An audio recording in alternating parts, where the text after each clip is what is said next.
Cyprus, जब हम इस नाम को सुनते हैं तो शायद खूबसूरत समंदर और छुट्टियों का ख्याल आता है। लेकिन ये द्वीप सिर्फ इतना ही नहीं है।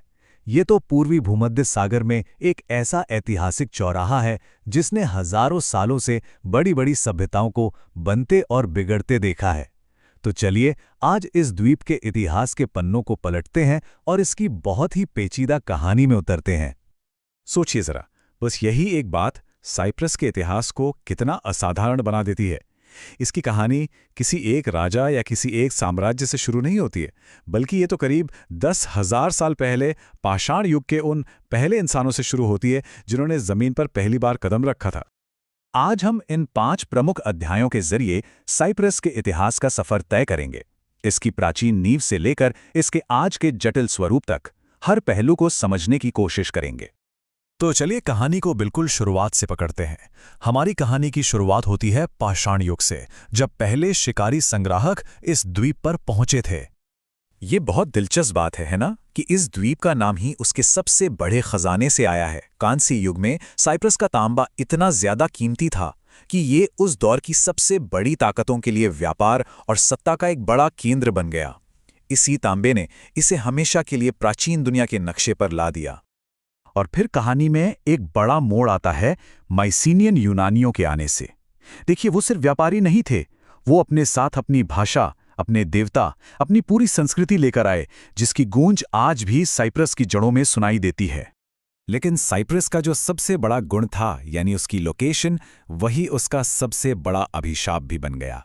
भूमध्य सागर के ठीक बीच में होने की वजह से ये इस क्षेत्र की हर बड़ी शक्ति के लिए एक ऐसा इनाम बन गया जिस पर हर कोई कब्जा करना चाहता था।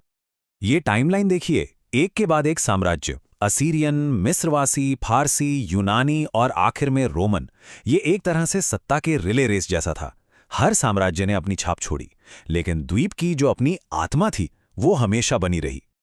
और रोमन शासन के दौरान ही एक ऐसा बड़ा सांस्कृतिक बदलाव आया जिसने साइप्रस की पहचान को हमेशा के लिए बदल दिया।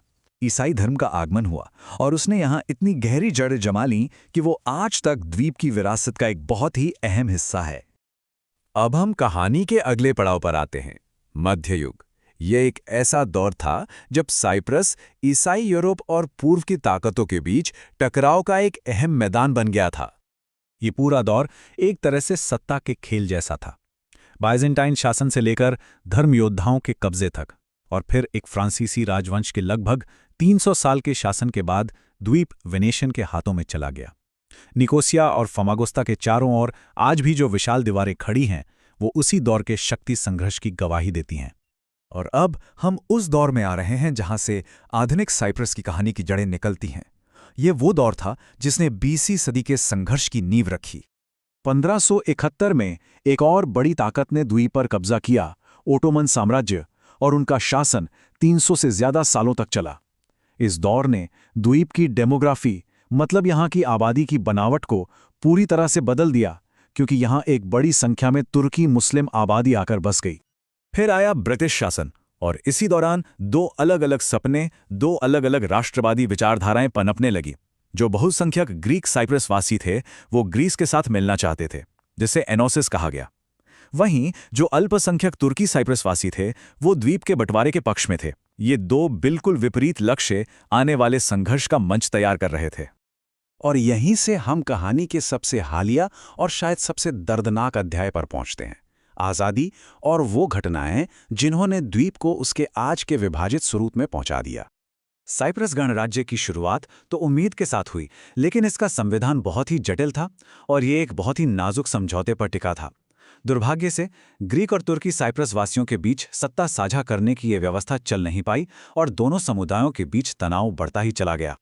1974 ये साल साइप्रस के आधुनिक इतिहास में एक गहरे जख्म की तरह है।